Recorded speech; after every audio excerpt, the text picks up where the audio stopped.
إن تنصروا الله ينصركم ويثبت أقدامكم. Free ongkir di marketplace itu riba? Ada beberapa catatan tentang marketplace yang kami pahami. 1. Marketplace tidak memiliki barang, sehingga marketplace tidak menjual barang. 2. Marketplace adalah wadah yang mempertemukan penjual dengan pembeli di mall online. 3. Marketplace tidak hanya tempat, tapi lembaga yang memiliki wewenang membuat kebijakan di pasarnya. 4. Umumnya, pihak marketplace memberi jaminan keamanan bagi pengunjung dengan sistem rekber atau rekening bersama. 5. Konsumen yang beli tidak pernah bertemu dengan pemilik barang. Semua transaksi dilayani dengan mesin. 6. Tidak berwenang menetapkan harga terhadap barang yang dijual. 7. Tidak mendapat keuntungan atau profit sharing dari merchant ketika ada barang yang terjual. 8. Tidak menanggung risiko terhadap barang. 9. Terkadang menyewakan fitur iklan untuk beberapa merchant seperti diiklankan atau dipajang di depan. 10. Dana yang mengendap di rekber diatur oleh OJK dan tidak bisa dimanfaatkan oleh pihak marketplace menurut info yang kami dengar. Kesimpulan yang ingin kami garis bawahi bahwa marketplace bukan penjual, bukan pula wakil dari penjual. Marketplace hanya media yang mempertemukan antara penjual dan pembeli dengan aturan tertentu. Sebelum lebih jauh memahami marketplace, terlebih dahulu kita akan mempelajari dua hal. Pertama, konsekuensi akad jual beli. Ketika dilakukan akad jual beli, akan terjadi perpindahan hak milik. Ketika si A menjual HP kepada si B seharga 3 juta, maka terjadi perpindahan hak milik. HP berpindah hak milik dari si A kepada si B, dan uang 3 juta berpindah hak milik dari si B kepada si A. Kedua, rekening bersama dan escrow. Keberadaan escrow di marketplace pada hakikatnya adalah untuk menjamin keamanan bagi semua pihak, terutama para konsumen. Terlebih transaksi via online di masa sekarang sangat rentan dengan penipuan. Ketika perusahaan marketplace membuat pasar, tentu saja dia ingin agar pasarnya aman dari keberadaan penipu. Intensitas penipuan tidak hanya merugikan semua pihak, termasuk kepercayaan orang terhadap pasarnya juga akan menjadi hilang. Dan ketika pasar sepi dari pengunjung, lama-kelamaan akan ditinggalkan pula oleh penjual. Modal besar perusahaan marketplace dalam membuat sistem dan mesin transaksi nyaris tidak ada harapan untuk bisa kembali. Bukan karena masalah membangun suudzon, namun memilih posisi aman dalam hal ini dianjurkan. Para sahabat membiasakan tindakan ini dalam rangka untuk menghindari setiap peluang munculnya sengketa. Imam Al-Bukhari dalam Adabul Mufrad menyebutkan judul bab tentang orang yang menghitung jumlah kiriman yang dibawa pembantunya karena khawatir ada sangkaan yang tidak diinginkan. Kemudian beliau membawakan riwayat dari Salman Al-Farisi radhiyallahu anhu. Saya menghitung jumlah tulang kering atau al-uraq yang dikirim oleh pembantuku, karena khawatir muncul sangkaan yang tidak diinginkan. Al-Adab Al-Mufrad dan disahihkan Al-Albani. Al-uraq adalah tulang yang sudah dibersihkan dagingnya dan masih tersisa sedikit daging yang menempel.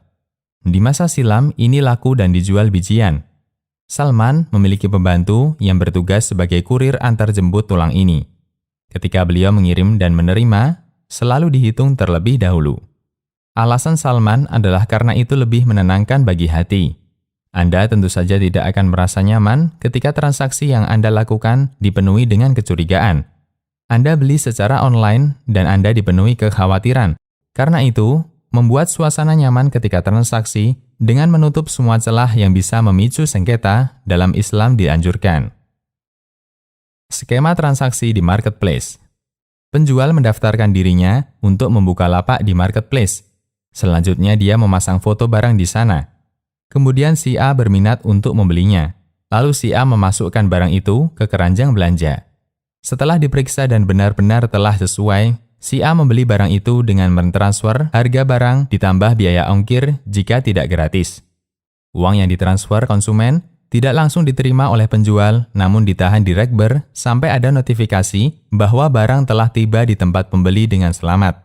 Lalu nominal itu dimasukkan ke dompet virtual penjual dan selanjutnya penjual memiliki hak untuk mencairkannya. Jika kita buat diagram alir, urutannya sebagai berikut. Penjual memajang barang A. Kemudian konsumen memilih barang, kemudian konsumen memasukkan barang ke keranjang belanja, kemudian konsumen membeli dengan mentransfer senilai harga barang dan ongkir, kemudian penjual mendapat notifikasi dari marketplace untuk mengirim barang, kemudian penjual mengirim barang, kemudian barang sampai di konsumen. Yang menjadi pertanyaan, milik siapakah uang yang tersimpan di Rekber? Setiap properti online tentu saja ada pemiliknya. Dengan melihat skema marketplace di atas, milik siapakah uang itu?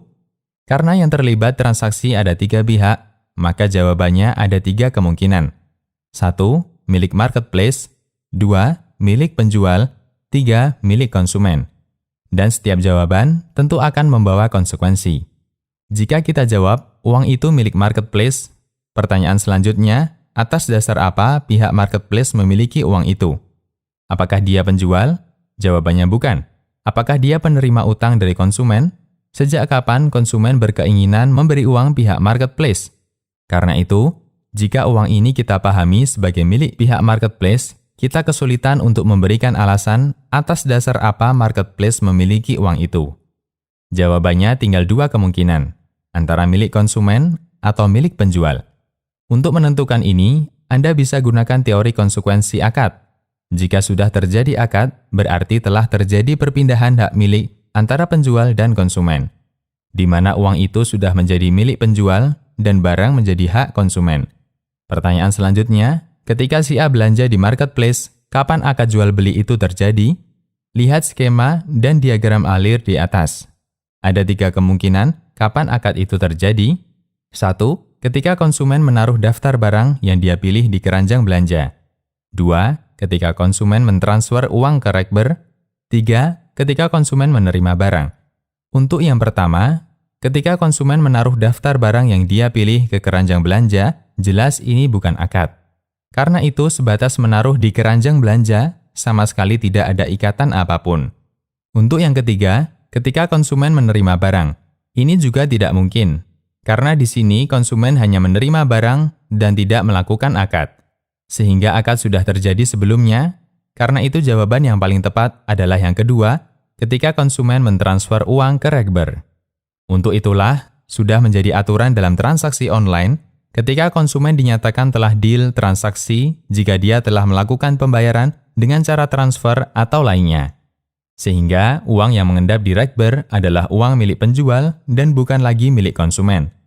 Namun penjual belum bisa mencairkan haknya sampai ada kepastian bahwa barang telah tiba dengan selamat di tempat konsumen. Sehingga uang ini hakikatnya dijadikan jaminan atas transaksi jual-beli antara penjual dengan konsumen di marketplace tersebut. Kesimpulannya, uang yang mengendap di Rekber itu bukan dana pinjaman konsumen ke marketplace, sehingga jika konsumen mendapatkan hadiah apapun dari marketplace tidak termasuk keuntungan karena transaksi utang piutang. Demikian, Allahu a'lam.